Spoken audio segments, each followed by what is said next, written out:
Day 128. 2 Kings 4-6. Now the wife of one of the sons of the prophets cried out to Elisha, "Your servant, my husband, is dead, and you know that your servant feared the Lord. And now his creditor is coming to take my 2 children as his slaves. How can I help you?" asked Elisha. "Tell me, what do you have in the house?" She answered, "Your servant has nothing in the house but a jar of oil." "Go," said Elisha, "borrow jars, even empty ones, from all your neighbors. Do not gather just a few. Then go inside, shut the door behind you and your sons, and pour oil into all these jars, setting the full ones aside." So she left him, and after she had shut the door behind her and her sons, they kept bringing jars to her, and she kept pouring. When all the jars were full, she said to her son, "Bring me another." But he replied, "There are no more jars." Then the oil stopped flowing. She went and told the man of God, and he said, "Go, sell the oil, and pay your debt. Then you and your sons can live on the remainder." One day Elisha went to Shunem, and a prominent woman who lived there persuaded him to have a meal. So whenever he would pass by, he would stop there to eat. Then the woman said to her husband, "Behold, now I know that the one who often comes our way is a holy man of God. Please let us make a small room upstairs and put in it a bed, a table, a chair, and a lamp for him. Then when he comes to us, he can stay there." One day Elisha came to visit and went to his upper room to lie down. And he said to Gehazi his servant, "Call the Shunammite woman." And when he had called her, she stood before him, and Elisha said to Gehazi, "Now tell her, look, you have gone to all this trouble for us. What can we do for you? Can we speak on your behalf to the king or the commander of the army?" "I have a home among my own people," she replied. So he asked, "Then what should be done for her?" "Well, she has no son," Gehazi replied, "and her husband is old." "Call her," said Elisha. So Gehazi called her, and she stood in the doorway. And Elisha declared, "At this time next year, you will hold a son in your arms." "No, my lord," she said. "Do not lie to your maidservant, O man of God." But the woman did conceive, and at that time the next year she gave birth to a son, just as Elisha had told her. And the child grew, and one day he went out to his father, who was with the harvesters. "My head! My head!" he complained to his father. So his father told a servant, "Carry him to his mother." After the servant had picked him up and carried him to his mother, the boy sat on her lap until noon, and then he died. And she went up and laid him on the bed of the man of God. Then she shut the door and went out. And the woman called her husband and said, "Please send me one of the servants and one of the donkeys, that I may go quickly to the man of God and return." "Why would you go to him today?" he replied. "It is not a new moon or a Sabbath." "Everything is all right," she said. Then she saddled the donkey and told her servant, "Drive onward, do not slow the pace for me unless I tell you." So she set out and went to the man of God at Mount Carmel. When the man of God saw her at a distance, he said to his servant Gehazi, "Look, there is the Shunammite woman. Please run out now to meet her and ask, 'Are you all right? Is your husband all right? Is your child all right?'" And she answered, "Everything is all right." When she reached the man of God at the mountain, she clung to his feet. Gehazi came over to push her away, but the man of God said, "Leave her alone, for her soul is in deep distress, and the Lord has hidden it from me and has not told me." Then she said, "Did I ask you for a son, my lord? Didn't I say, 'Do not deceive me'?" So Elisha said to Gehazi, "Tie up your garment, take my staff in your hand, and go. If you meet anyone, do not greet him, and if anyone greets you, do not answer him. Then lay my staff on the boy's face." And the mother of the boy said, "As surely as the Lord lives and as you yourself live, I will not leave you." So he got up and followed her. Gehazi went on ahead of them and laid the staff on the boy's face, but there was no sound or response. So he went back to meet Elisha and told him, "The boy has not awakened." When Elisha reached the house, there was the boy lying dead on his bed. So he went in, closed the door behind the two of them, and prayed to the Lord. Then Elisha got on the bed and lay on the boy, mouth to mouth, eye to eye, and hand to hand. As he stretched himself out over him, the boy's body became warm. Elisha turned away and paced back and forth across the room. Then he got on the bed and stretched himself out over the boy again, and the boy sneezed 7 times and opened his eyes. Elisha summoned Gehazi and said, "Call the Shunammite woman." So he called her and she came. Then Elisha said, "Pick up your son." She came in, fell at his feet, and bowed to the ground. Then she picked up her son and went out. When Elisha returned to Gilgal, there was a famine in the land. As the sons of the prophets were sitting at his feet, he said to his attendant, "Put on the large pot and boil some stew for the sons of the prophets." One of them went out to the field to gather herbs, and he found a wild vine from which he gathered as many wild gourds as his garment could hold. Then he came back and cut them up into the pot of stew, though no one knew what they were. And they poured it out for the men to eat, but when they tasted the stew they cried out, "There is death in the pot, O man of God!" And they could not eat it. Then Elisha said, "Get some flour." He threw it into the pot and said, "Pour it out for the people to eat." And there was nothing harmful in the pot. Now a man from Baal Shalisha came to the man of God with a sack of 20 loaves of barley bread from the first ripe grain. "Give it to the people to eat," said Elisha. But his servant asked, "How am I to set 20 loaves before 100 men?" "Give it to the people to eat," said Elisha, "for this is what the Lord says, they will eat and have some left over." So he set it before them, and they ate and had some left over, according to the word of the Lord. Now Naaman, the commander of the army of the king of Aram, was a great man in his master's sight and highly regarded, for through him the Lord had given victory to Aram. And he was a mighty man of valor, but he was a leper. At this time the Arameans had gone out in bands and had taken a young girl from the land of Israel, and she was serving Naaman's wife. She said to her mistress, "If only my master would go to the prophet who is in Samaria, he would cure him of his leprosy." And Naaman went and told his master what the girl from the land of Israel had said. "Go now," said the king of Aram, "and I will send you with a letter to the king of Israel." So Naaman departed, taking with him 10 talents of silver, 6,000 shekels of gold, and 10 sets of clothing.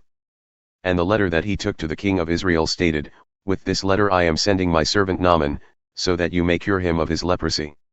When the king of Israel read the letter, he tore his clothes and asked, "Am I God, killing and giving life, that this man expects me to cure a leper? Surely you can see that he is seeking a quarrel with me." Now when Elisha the man of God heard that the king of Israel had torn his clothes, he sent a message to the king, "Why have you torn your clothes? Please let the man come to me, and he will know that there is a prophet in Israel." So Naaman came with his horses and chariots and stood at the door of Elisha's house. Then Elisha sent him a messenger, who said, "Go and wash yourself 7 times in the Jordan, and your flesh will be restored, and you will be clean."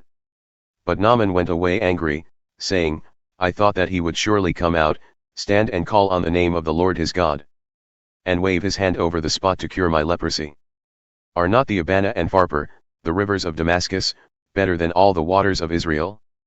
Could I not have washed in them and been cleansed?" So he turned and went away in a rage. Naaman's servants, however, approached him and said, "My father, if the prophet had told you to do some great thing, would you not have done it? How much more, then, when he tells you, 'Wash and be cleansed'?"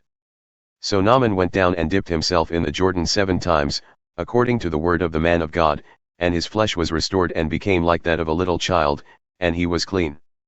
Then Naaman and all his attendants went back to the man of God, stood before him, and declared, "Now I know for sure that there is no God in all the earth except in Israel. So please accept a gift from your servant." But Elisha replied, "As surely as the Lord lives, before whom I stand, I will not accept it."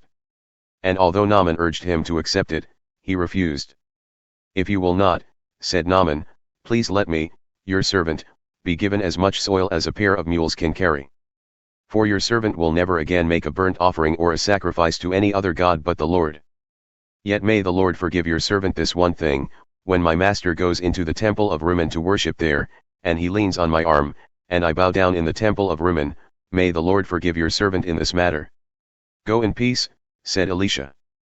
But after Naaman had traveled a short distance, Gehazi, the servant of Elisha the man of God, said, "Look, my master has spared this Aramean, Naaman, while not accepting what he brought. As surely as the Lord lives, I will run after him and get something from him." So Gehazi pursued Naaman. And when Naaman saw him running toward him, he got down from the chariot to meet him and asked, "Is everything all right?" "Everything is all right," Gehazi replied. My master has sent me to say, I have just now discovered that 2 young men from the sons of the prophets have come to me from the hill country of Ephraim. Please give them a talent of silver and 2 sets of clothing. But Naaman insisted, please, take 2 talents. And he urged Gehazi to accept them. Then he tied up 2 talents of silver in 2 bags along with 2 sets of clothing and gave them to 2 of his servants, who carried them ahead of Gehazi. When Gehazi came to the hill, he took the gifts from the servants and stored them in the house. Then he dismissed the men, and they departed. When Gehazi went in and stood before his master, Elisha asked him, Gehazi, where have you been? Your servant did not go anywhere, he replied. But Elisha questioned him, did not my spirit go with you when the man got down from his chariot to meet you? Is this the time to accept money and clothing, olive groves and vineyards, sheep and oxen, menservants and maidservants?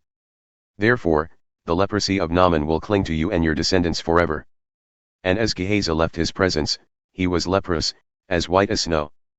Now the sons of the prophets said to Elisha, please take note that the place where we meet with you is too small for us. Please let us go to the Jordan, where each of us can get a log so we can build ourselves a place to live there.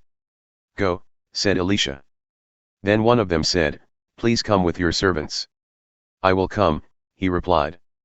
So Elisha went with them, and when they came to the Jordan, they began to cut down some trees. As one of them was cutting down a tree, the iron axe head fell into the water. Oh, my master, he cried out, it was borrowed. Where did it fall? Asked the man of God. And when he showed him the place, the man of God cut a stick, threw it there, and made the iron float. Lift it out, he said, and the man reached out his hand and took it. Now the king of Aram was at war against Israel. After consulting with his servants, he said, my camp will be in such and such a place.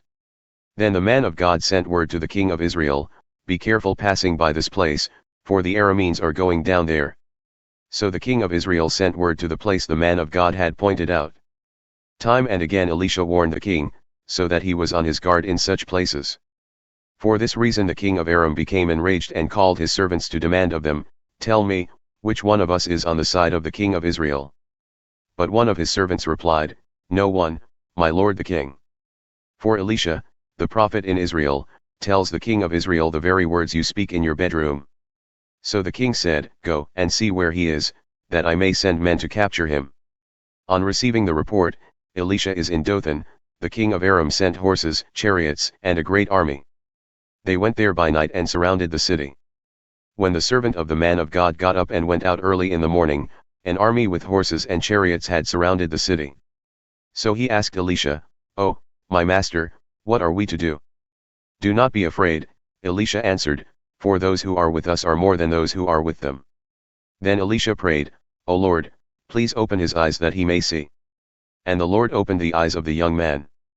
And he saw that the hills were full of horses and chariots of fire all around Elisha. As the Arameans came down against him, Elisha prayed to the Lord, please strike these people with blindness. So he struck them with blindness, according to the word of Elisha. And Elisha told them, this is not the way, and this is not the city. Follow me, and I will take you to the man you are seeking. And he led them to Samaria. When they had entered Samaria, Elisha said, O Lord, open the eyes of these men that they may see. Then the Lord opened their eyes, and they looked around and discovered that they were in Samaria. And when the king of Israel saw them, he asked Elisha, my father, shall I kill them? Shall I kill them? Do not kill them, he replied. Would you kill those you have captured with your own sword or bow? Set food and water before them, that they may eat and drink and then return to their master. So the king prepared a great feast for them, and after they had finished eating and drinking, he sent them away, and they returned to their master. And the Aramean raiders did not come into the land of Israel again. Some time later, Ben-Hadad king of Aram assembled his entire army and marched up to besiege Samaria. So there was a great famine in Samaria. Indeed, they besieged the city so long that a donkey's head sold for 80 shekels of silver, and a quarter cab of dove's dung sold for 5 shekels of silver. As the king of Israel was passing by on the wall, a woman cried out to him, help me, my lord the king. He answered, if the Lord does not help you, where can I find help for you? From the threshing floor or the winepress? Then the king asked her, what is the matter? And she answered, this woman said to me, give up your son, that we may eat him, and tomorrow we will eat my son. So we boiled my son and ate him, and the next day I said to her, Give up your son, that we may eat him. But she had hidden her son. When the king heard the words of the woman, he tore his clothes. And as he passed by on the wall, the people saw the sackcloth under his clothes next to his skin. He announced, May God punish me, and ever so severely, if the head of Elisha son of Shaphat remains on his shoulders through this day. Now Elisha was sitting in his house, and the elders were sitting with him. The king sent a messenger ahead, but before he arrived, Elisha said to the elders, Do you see how this murderer has sent someone to cut off my head? Look, when the messenger comes, shut the door to keep him out. Is not the sound of his master's footsteps behind him? While Elisha was still speaking with them, the messenger came down to him. And the king said, This calamity is from the Lord. Why should I wait for the Lord any longer? Luke 24 verses 36 to 53. While they were describing these events, Jesus himself stood among them and said, Peace be with you. But they were startled and frightened, thinking they had seen a spirit. Why are you troubled? Jesus asked, and why do doubts arise in your hearts? Look at my hands and my feet. It is I myself. Touch me and see, for a spirit does not have flesh and bones, as you see I have. And when he had said this, he showed them his hands and feet. While they were still in disbelief because of their joy and amazement, he asked them, Do you have anything here to eat? So they gave him a piece of broiled fish, and he took it and ate it in front of them. Jesus said to them, These are the words I spoke to you while I was still with you, everything must be fulfilled that is written about me in the law of Moses, the prophets, and the Psalms. Then he opened their minds to understand the scriptures. And he told them, This is what is written, the Christ will suffer and rise from the dead on the third day, and in his name repentance and forgiveness of sins will be proclaimed to all nations, beginning in Jerusalem. You are witnesses of these things. And behold, I am sending the promise of my Father upon you. But remain in the city until you have been clothed with power from on high. When Jesus had led them out as far as Bethany, he lifted up his hands and blessed them. While he was blessing them, he left them and was carried up into heaven. And they worshipped him and returned to Jerusalem with great joy, praising God continually in the temple.